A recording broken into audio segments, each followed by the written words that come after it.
Endometrial polyps అంటే గర్భసంచి లోపలి పొరలో చిన్న చిన్న కణికలు, వాటిని పాలిప్స్ అని అంటాం. వీటి వల్ల ఇన్ఫర్టిలిటీ ఇష్యూస్ అంటే సంతాన సాఫల్యం ప్రాబ్లమ్స్ ఏమైనా ఉంటాయా అనేది తెలుసుకుందాం. I'm doctor Soumya, fertility specialist, 5 fertility IVF centre, Mangalagiri.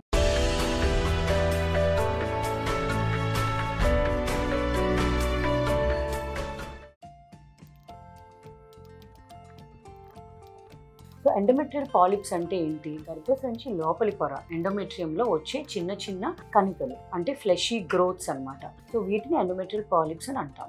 So వీటి వల్ల పిల్లలు కలగడం ఏమైనా కష్టంగా ఉంటుందా?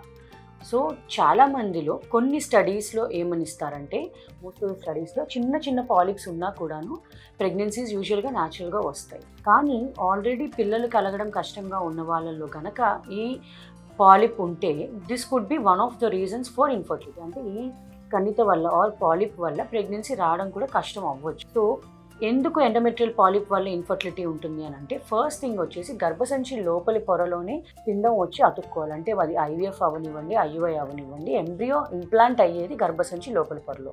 సో ఈ లోపలి పొరలో చిన్న చిన్న ఫ్లెషీ గ్రోత్స్ గనక ఉంటే అది ఇంప్లాంటేషన్ అవ్వడాన్ని ఇబ్బంది కలిగించవచ్చు. సో ఇంప్లాంటేషన్ ఫెయిల్యూర్ అవ్వచ్చు. రెండవది ఏంటంటే, ఇలా ఎండోమెట్రియల్ పాలిప్ ఉండటం వల్ల గర్భసంచి లోపలి పొరలో ఎన్వైరన్మెంట్ అంతా మారుతుంది కాబట్టి దానివల్ల కూడా ఎండోమెట్రియల్ రిసెప్టివిటీ తగ్గి ఇంప్లాంటేషన్ ఫెయిల్యూర్ అవ్వదు. ఇంకొకటి ఏంటంటే, ఒక్కొక్కసారి ఈ పాలిప్స్ ఎప్పుడైతే గర్భసంచి లోపల ట్యూబుల్కి ఎంట్రీ అంటే ఆస్టియా అని అంటాం అనమాట, ఆ ఏరియాలో ఉండి ట్యూబ్ని కనుక బ్లాక్ చేస్తే స్పర్మ్స్ న్యాచురల్ ఆర్ IUIలో మనం ట్రై చేసినప్పుడు స్పర్మ్స్ కింద నుంచి ట్యూబ్లోకి వెళ్ళటానికి కూడా అబ్స్ట్రక్షన్ కాజ్ చేయడం వల్ల కూడా ఇన్ఫర్టిలిటీ రావచ్చు. ఇంకొకటి ఏంటంటే, సర్విక్స్ దగ్గర ఇలాంటి పాలిప్స్ ఉన్నప్పుడు అవి కూడా ఆ గర్భాశయ ద్వారాన్ని బ్లాక్ చేసినప్పుడు కూడా స్పర్మ్స్ పైకి వెళ్ళటానికి కష్టంగా ఉండి ఇన్ఫర్టిలిటీ రావచ్చు. సో ఈ పాలిప్స్లో ఎండోమెట్రియల్ పాలిప్ ఉండొచ్చు అండ్ సర్వైకల్ పాలిప్ కూడా ఉండొచ్చు. సో వీటికి ఏమైనా సిమ్టమ్స్ ఉంటాయా అంటే, యూజువల్గా చిన్న చిన్న పాలిప్స్కి ఏం సిమ్టమ్స్ ఉండవు. ఇన్ కేస్ పెద్ద పెద్ద పాలిప్స్ ఉంటే కనుక వాటి వల్ల పేషెంట్కి పీరియడ్స్ అప్పుడు బాగా బ్లీడింగ్ అవ్వడం కానీ, పీరియడ్ అప్పుడు సివియర్గా పెయిన్ రావడం కానీ ఇట్లాంటి కాంప్లికేషన్స్ ఉంటాయి.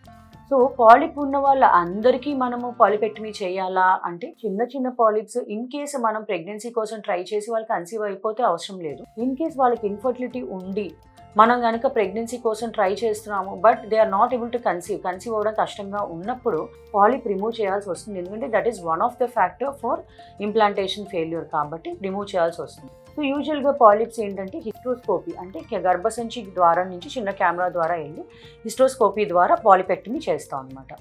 సో ఇన్ఫర్టిలిటీ పేషెంట్స్ కాకుండా గైనిక్ పేషెంట్స్లో పాలిప్స్ ఉన్నాయని మీకు ఎలా తెలుస్తుంది? మీకు పీరియడ్ టైంలో బాగా హెవీ బ్లీడింగ్ అవుతున్నా, సివియర్గా పెయిన్ వస్తున్నా, ఇదివరకు కంటే ఎక్కువ పెయిన్ వస్తున్నా కూడా డాక్టర్ని కన్సల్ట్ చేయండి. అప్పుడు మీ పాలిప్ సైజుని బట్టి అది మెడికల్గా ఏమైనా మేనేజ్ చేయడానికి అవుతుందా ఆర్ సర్జరీ చేయాల్సి వస్తుందా అనేది మీ డాక్టర్ డిసైడ్ చేస్తారు. Thank you.